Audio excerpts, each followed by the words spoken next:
Her mom saw 40 Days for Life volunteers and knew she didn't want to do this to her daughter. Those volunteers helped her get free medical care and gave her the support she needed to choose life. When her daughter was born, she named her Milagros, which means miracle.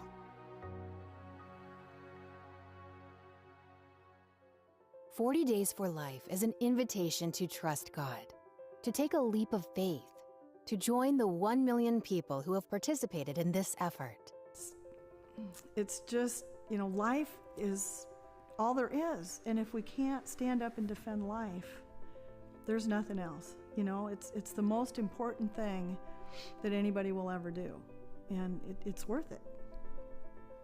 I feel like this is the most amazing, peaceful, loving way to truly help women and to save babies. And I think that's an immensely powerful witness to our community, to say we're there, we care, and we're willing to do what it takes to help you to choose life. I believe in 40 Days for Life because I've seen the power of prayer and fasting. I've seen miracles on the sidewalk. Now it's time for us to trust Him. It's time to put our faith into action. And it's time to take this moment in history and to make it the beginning of the end of abortion. Find the location nearest you at 40daysforlife.com. Hello, family. As Catholics, we know that Jesus is the way, the truth, and the life. And when truth is challenged, we're called to be strong and to bring light to a world that can be dark. At EWTN, we are with you in this spiritual battle, and we want to thank you for making our work possible. Today, we hope you'll make a gift to EWTN. Your donation will help people around the world discover the gospel message through the daily Mass with the Franciscan Missionaries of the Eternal Word, inspirational programs like At Home with Jim and Joy, and news from a Catholic perspective. With your gift, you'll help us continue Mother Angelica's great work of evangelization, and you'll also help us share the truth with a world in need. May God bless you. EWTN is 100% viewer supported. Your gift today keeps EWTN on the air and shares the joy of the gospel with the world. Please make a gift by going to EWTN.com/mystory. On this page, you can also tell us the ways the Lord has impacted your life through EWTN. And new this year, you can record a video testimonial. You may also make a donation by calling us at 1-800-447-EWTN or send your donation to EWTN 5817 Old Leeds Road, Irondale, Alabama 35210.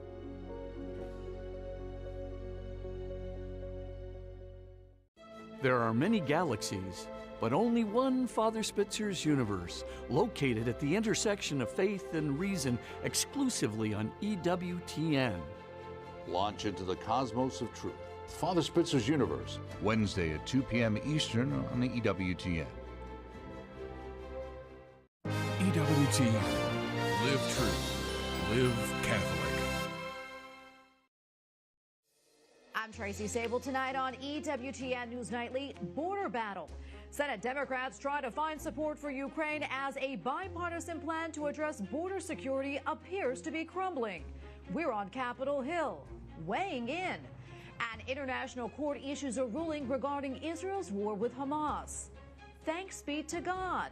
New developments regarding the religious sisters in Haiti recently freed from a kidnapping. And the Spirit is moving him. Why a man is running 50 miles to honor Christ. These stories and more tonight.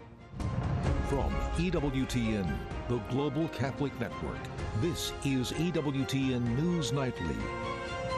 For being with us on the feast of Saints Timothy and Titus, our top story tonight, the White House and Senate negotiators continue their weeks-long border policy negotiations, forging ahead on issues like immigration parole authority. But divisions among Republicans, led by former President Donald Trump, deepen and threaten to derail the whole thing. Capitol Hill correspondent Eric Rosales joins us now with the latest. Eric?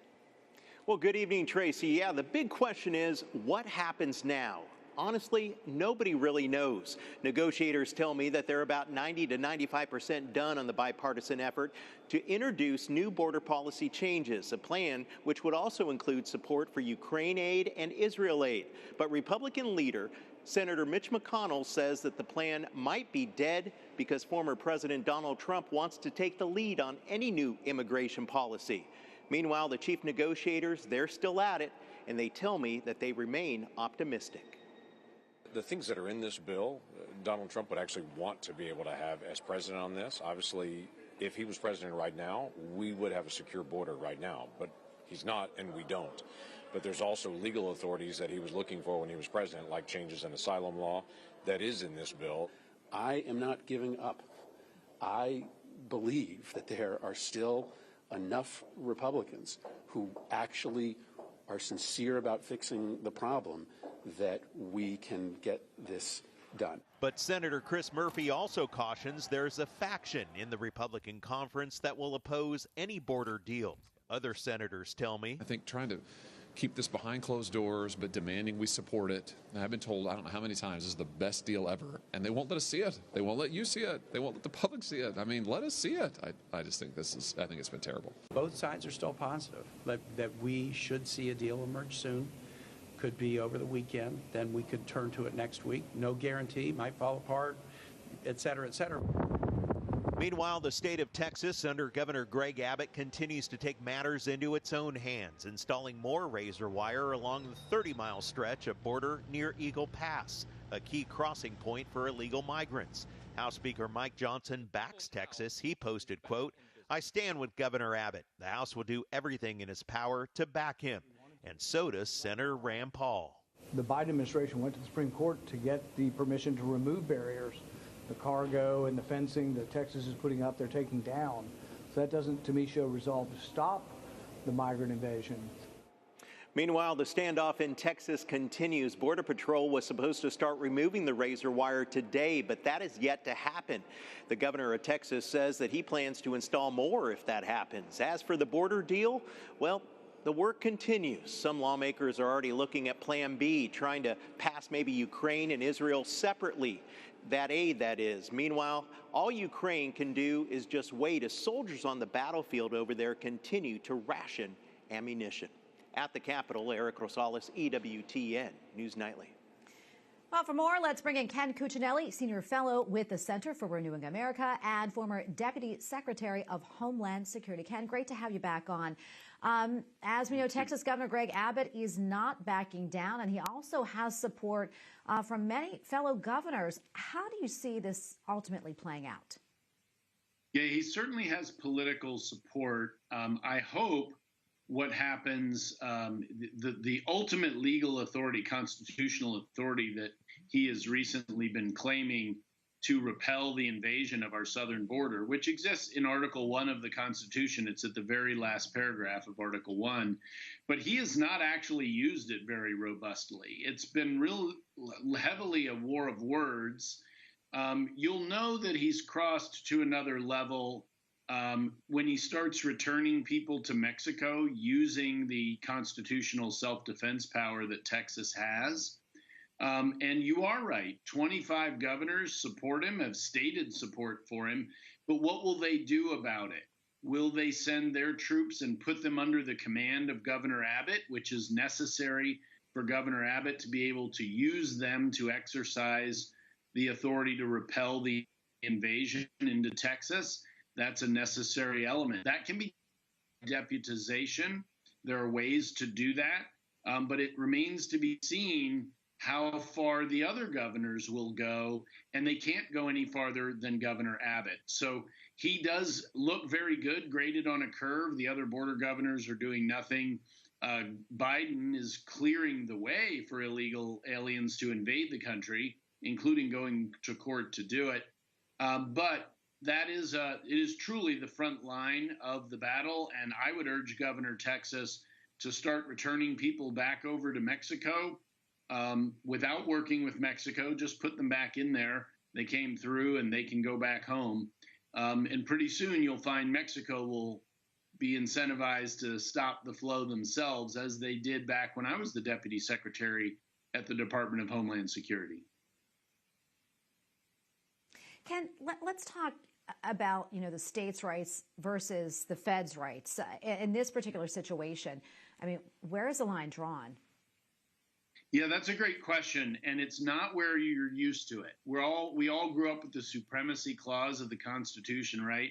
That seems to say the federal government outranks the state governments. That's not actually what it says. It says the federal Constitution is the highest law of the land. And the authority that Greg Abbott says he's exercising sometimes is from the Constitution. When the states made the federal government, they retained the authority to defend themselves, just like you and I have the right to defend ourselves. And in the famous Second Amendment case, the Heller case in 2008, Justice Scalia said, government didn't give you the right to defend yourself. It preserved it in the Second Amendment. In the same way, when the states made the federal government, they reserved to themselves in the Constitution the right to repel an invasion without federal permission or cooperation.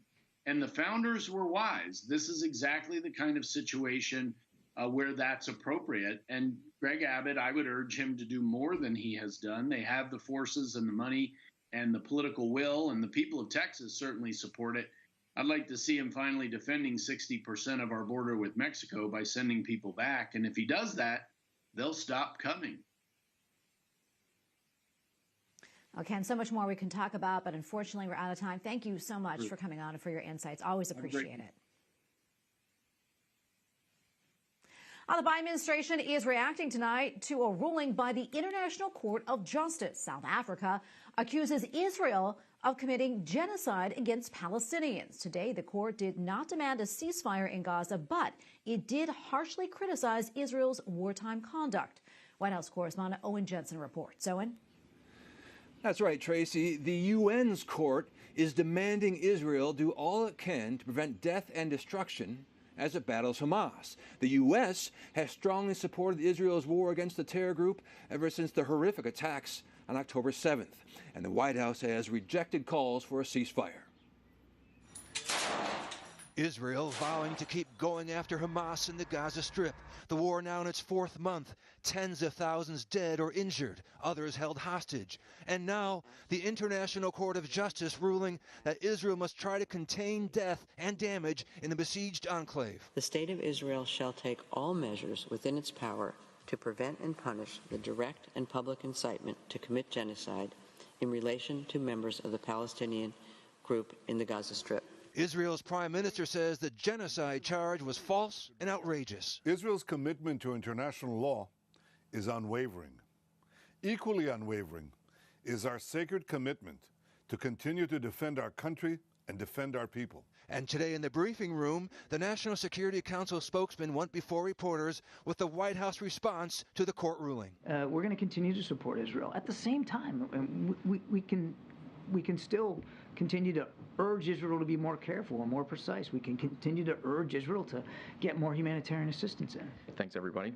Also in the briefing room today, the National Climate Advisor defending the administration's move to delay consideration of new natural gas export terminals in the United States. I think we've got to be clear-eyed about the challenges that we face. The climate crisis is that, an existential crisis. President Joe Biden's election year decision aligns with environmentalists who fear liquid natural gas or LNG's impact on the planet. Critics condemn the move as a win for Russia. Earlier this month, one industry group warned this. In the absence of U.S. energy leadership, the world will likely turn to other sources, to dirtier fuels from unstable regions. Also tonight, ahead of International Holocaust Remembrance Day, President Biden issued a statement that reads in part, on October 7th, Hamas terrorists unleashed pure, unadulterated evil on the people of Israel. He calls it the worst atrocity committed against the Jewish people in a single day since the Holocaust. At the White House, Owen Jensen, EWTN News Nightly. More than 1,200 people working for the Protestant Church in Germany have been credibly accused of sexual abuse. The numbers are from an independent study released yesterday. One author says the findings are, quote, the tip of the iceberg. Dies ist eine hochselektive Stichprobe und spiegelt in keiner Weise das wahre Aussehen. The author also says that there are likely many more people who could have been accused of abuse, given that not every personnel file was made available. The head of the Council of the Protestant Church in Germany said that she was deeply shocked by the results and adds that she apologizes wholeheartedly to the victims. A new video shows 2 of the 6 religious sisters recently released after being kidnapped in Haiti, leaving a local hospital. It is unclear what injuries they may have sustained while in captivity for several days. A local archbishop said all 6 religious sisters and the 2 drivers who also were kidnapped and released are in good condition. He declined to say whether a ransom had been paid, but added, quote, "Thanks to God for helping us." We have a lot more still to come here on EWTN News Nightly, including capital punishment. Was a new execution method used last night cruel and unusual? And analysis of a disturbing relationship trend and why it poses a threat to traditional marriage and the family.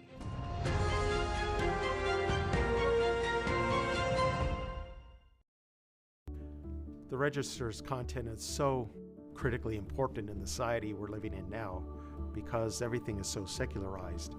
There's an absence of the practice of religion in public life. So all the more important is it for people to be reading the Register so that they can acquire more understanding of our Catholic faith, so that they can be more and better influenced by the values of the gospel that affirm true human dignity in every stage of life, and how we can understand that the human person created in the image and likeness of God reveals the goodness, truth, and beauty of God in the world. I've appreciated the catechetical benefits of the content of the Register. It presents very clear Catholic teaching in a way that is easily digestible. To get half off your subscription, order online at ncregister.com/TV or call 800-421-3230 and mention code TV.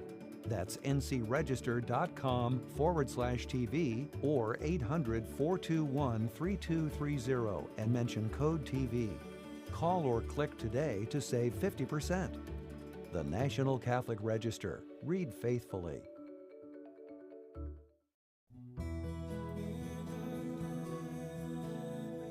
Hello, Journey Home family. Next time, we'll welcome Father Richard Wilson, a former Lutheran, to share what led him home to the Catholic Church. Share the journey next time on EWTN's The Journey Home.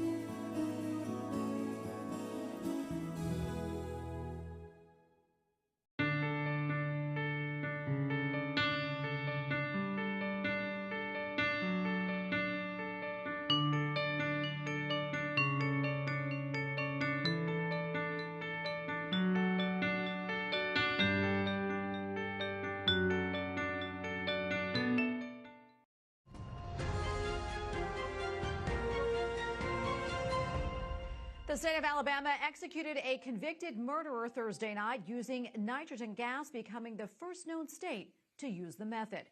Kenneth Smith's attorneys contended the method could violate the constitutional ban on cruel and unusual punishment. The U.S. Supreme Court allowed the execution to proceed. A Vatican-affiliated Catholic charity urged Alabama not to go through with the execution, calling the method uncivilized. Lawmakers in Minnesota are debating whether to allow assisted suicide. The House committee yesterday heard arguments on euthanasia, even though the legislative session does not begin until next month. 10 states and the District of Columbia allow some form of assisted suicide. And in Wisconsin, Republicans have passed a measure calling for a statewide vote on whether to ban abortions after 14 weeks. The proposal now heads to the state Senate. Democrat Governor Tony Evers says that he is against the measure. Current Wisconsin law bans abortion after 20 weeks. A study from Pew Research finds 51% of adults under the age of 30 say an open marriage is, quote, acceptable. And an article late last month in the New Yorker magazine examined all the ways that open marriages and relationships with 3 or more partners are becoming popular in movies and television. This follows several cities in Massachusetts that gave polyamorous relationships the same rights as married couples. For analysis, we turn to moral theologian Father Thomas Petrie, president of the Dominican House of Studies. Father Petrie, great to have you back on. So what do you make of the increase in the depiction of polyamorous relationships in movies and in TV? And does this necessarily signal a wider acceptance of this type of relationship in society? Well, we shouldn't be surprised that there's a wider acceptance of this in society. Back before Obergefell, the Supreme Court decision that legalized same-sex marriage, many of us were already arguing that same-sex marriage would lead to polygamy and polyamorous marriages. Once you separate marriage from being a union, a faithful, exclusive union of one man and one woman for the sake of having children and raising children in the best possible situation for those children, then there's no logic to keeping it simply limited to two people. This is the slippery slope, and we were accused before Obergefell of arguing a slippery slope and that this would never happen. But of course, it's sinful human nature. Of course, it's going to happen, and it is happening. Yeah, and as we mentioned, the study last year from Pew Research found that 51% of adults under the age of 30, well, they say an open marriage is acceptable. Does that surprise you? And what is happening here, Father? Well, it is not surprising because fallen human nature, being what it is, with the carnal appetites being overstimulated in our society, it's not surprising that arrangements in which those base appetites can be satisfied in multiple different ways is becoming increasingly popular. It's the same reason that many young people are, in fact, not attracted to marriage itself. And you and I previously spoke about this a few years ago, about a city in Massachusetts, Somerville, I believe, that gave polyamorous relationships the same rights as married couples. Where do you see this going? And do you see maybe other towns and cities going this route? What can be done? Oh, I'm sure we'll continue to go down this slope. It's inevitable because the logic of marriage as one man and one woman for the sake of children has been completely disconnected. It has been completely rejected by many in our society and by federal law and by state law, by the Supreme Court in 2015 with the Obergefell decision. And so we'll see other types of relationships soon. I fully expect to receive moral approval, social approval, and probably legal protection. I mean, there's nothing to suggest that incestuous relationships would be immoral in this sort of setting, or relationships between different species. You know, we see stories already of people wanting to marry their cat or marry their dog or marry their tree. Simply put, legally speaking, secularly speaking, marriage has lost any meaning for most people in our country. Yeah, Father, obviously we have to pray. Any final thoughts? Well, the fact is that we know that what marriage is, the marriage between a man and woman. We know this not only because of reason and natural law, but because God has revealed it. And God has also revealed that all things will be restored in Christ. And so we pray for that to happen. And we pray that this moral decline that we're witnessing will inevitably, as it will, bring about some sort of chastisement, but that God will in fact heal our country and bring us back to the right path. Father Petrie, thank you so much. We appreciate it. God bless you. God bless you. Up next on EWTN News Nightly, Catholic by the numbers. Many of those who profess religious vows in 2023 had one main trait in common.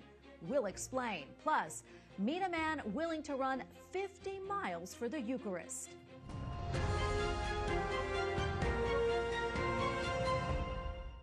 This week on Life on the Rock, we have Jimmy Mitchell, Part 1. We'll hear a reflection and much more. An all-new rock-solid episode of Life on the Rock, Sunday at 9 p.m. Eastern on EWTN. And Mary said, "My soul magnifies the Lord, and my spirit rejoices in God my Savior, for he has regarded the low estate of his handmaiden. For behold, henceforth all generations will call me blessed. For he who is mighty has done great things for me, and holy is his name. Luke chapter 1, verses 46 through 49.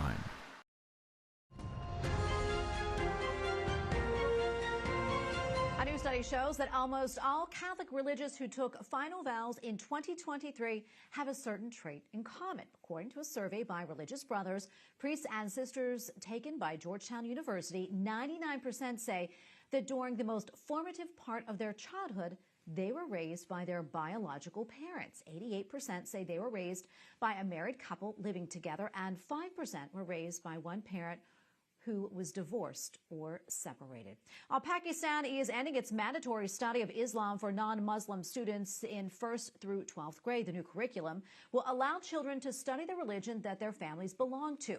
The Christian lesson plan includes study of the Bible, the life of Jesus, the miracles of Christ, and the values of Christianity. Well, a concerning new report by the United Nations finds in Afghanistan, the Taliban are placing severe restrictions on women, in particular on single and what they call unaccompanied women.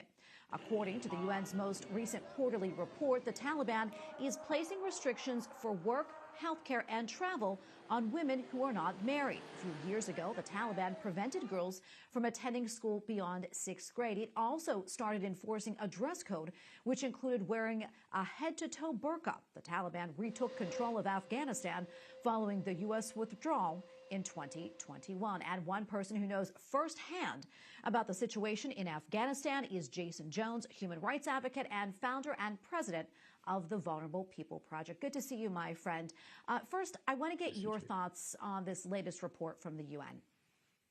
Yeah, well, it's really just the tip of the iceberg. You know, after the catastrophe of the Biden administration's ham-fisted withdrawal from Afghanistan, it's been one disaster after another. Natural disasters like earthquakes and human disasters like famine caused by 5 decades of war, political unrest. There have been clashes between Iran and the Taliban, ISIS attacks on religious minorities like the Hazara. So this report really just scratches the surface of the deep sorrows that the people of Afghanistan are suffering. Yeah, and you've done a lot of work in Afghanistan, helping the people there with your Hope for Afghanistan program, which included opening a women's health clinic. Tell us what you have seen and heard from women in Afghanistan. Well, you know, just this week, we evacuated an Afghan woman who was beaten almost to death. We moved her to Pakistan, where now we're processing her paperwork to get her humanitarian parole. Last year, just several months ago, we had to evacuate several girls who their school was bombed in an ISIS attack to Spain for medical treatment. A couple of months ago, we had to rescue some young Afghan girls in Pakistan who were being trafficked and brought them into our safe houses. And through our Coal for Christmas campaign, of course, we're distributing food and coal to minorities, religious and ethnic minorities, and the widows and orphans of our allies who were killed in action. So as we work in every province in Afghanistan and in the neighboring countries to care for our allies who are seeking to eventually be brought to the United States because they have been promised visas and they've been waiting now 3 years, we see that the women and the children of Afghanistan are suffering horribly. They are indeed. And when the Taliban came back into power after the U.S. left, they claimed that they would be more moderate than they were before. That certainly has not been the case. In fact, life for women, as you know, there has really progressively gotten worse from a human rights standpoint. Jason, what do you think can be done, if anything, to change this? Well, I think the U.S. government has to keep its promise to our allies who are given visas. There are tens of thousands of Afghan allies in hiding, still waiting for the U.S. State Department to process their visa requests. It's the first thing we can do. That's something we can unilaterally do to help those who served us. And I do believe we need to begin engaging with the government in Afghanistan, specifically to advocate for an end to the genocide of the Hazara people, to demand a coalition government that allows all the communities in Afghanistan to participate in this government, and to see at least the most fundamental basic protections for women. And after 5 decades of wars that involved the two most powerful militaries in the world, first the USSR and then the United States, I think we have to really work to guarantee food security so that people of Afghanistan that are living on the brink of starvation can have hope. There's a new movie coming out March 8th on the life of Mother Cabrini, and she had said to the Holy Father that her goal was to create an empire of hope, and her ultimate ambition was to bring hope to the people of Afghanistan. She said, the people of the world have forgotten Afghanistan, so I remember. That's what this wonderful Catholic saint said over a century ago. And here we are again. I feel that the world has forgotten Afghanistan, and I'm privileged to run a Catholic apostolate that seeks to bring hope to the people of Afghanistan in the same way that Saint Cabrini desired to bring hope to the people of Afghanistan. That's so beautiful, Jason. And your program over there is called Hope for Afghanistan. Quickly, almost out of time, but what's your hope for Afghanistan? My hope is that in my prayer every night with my family, we pray every night that Afghanistan can in our lifetime become a shining example of peace, prosperity, and religious freedom where the ethnic minorities participate and thrive. This is my prayer. For 2 decades, our men and women in uniform fought shoulder to shoulder with the people of Afghanistan. We've knit together a very tight bond. We have participated in creating this catastrophe in Afghanistan in the wake of the Biden withdrawal. So we need to participate and cooperate to creating a prosperous and peaceful future for the families of Afghanistan. Oh, Jason, thank you so much for coming on, for all that you do. We appreciate it. God bless you, friend. Thank you, Tracy. Pope Francis met today with officials of the Vatican department that recently released a document on blessings for same-sex couples. The Holy Father told the dicastery for the doctrine of faith to, quote, bless the persons and not the union. Accenno pure la recente dichiarazione fiducia supplicans. The Holy Father also said that, quote, when a couple spontaneously approaches a minister and asks for a blessing, he is not blessing the union, but simply the people who together have requested it. Finally tonight, to show his devotion to the Eucharist, a man from North Carolina is going the extra mile today, or actually 50 of them. Ultra-marathon runner Jimmy Coleman's 50-mile run in the Charlotte area includes stops at 5 Catholic churches to make it in time for adoration. It was the Eucharist that brought Coleman back to the Catholic faith, and now he hopes his run today will inspire others to take the Eucharist more seriously. That is wonderful. And we thank you for watching tonight. Remember, you can follow us on social media, Facebook, X, and Instagram at EWTN News Nightly. I'm Tracy Sabol. Good night, and God bless.